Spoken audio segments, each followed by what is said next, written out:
Deputy Speaker, less than a year ago, I celebrated what I thought was the election of a sceptical and liberal Conservative administration.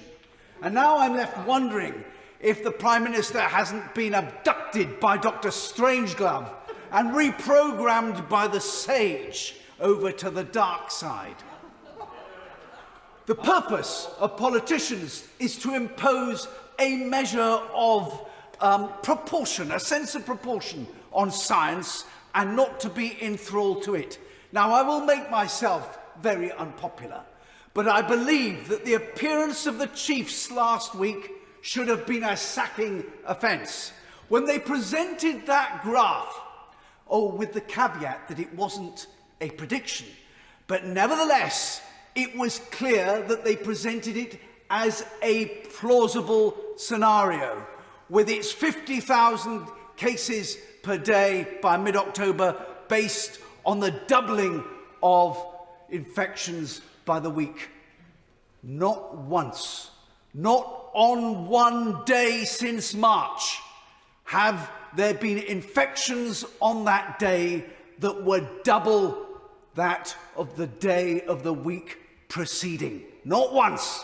Where did this doubling come from? What was their purpose in presenting such a graph? It was the purpose of the fat boy in Pickwick Papers. I wants to make your flesh creep. It was Project Fear. It was an attempt to terrify the British people as if they haven't been terrified enough.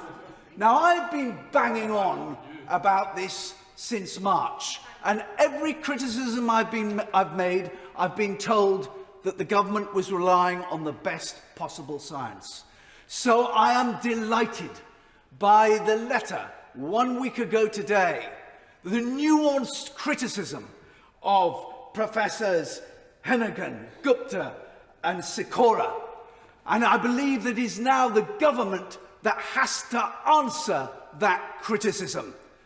I'm glad that the consensus in the scientific community is broken and the critics are speaking out. I don't underestimate for one moment the horrible nature of this disease and its post-viral syndrome. But in terms of the United Kingdom's killers, it is 24th in the league, accounting for only 1.4 of us. And as a consequence, I believe that the government's policy has been disproportionate. By decree, it has interfered in our private lives and our family lives, telling who we may meet, when we may meet them, and what we must wear when we meet them.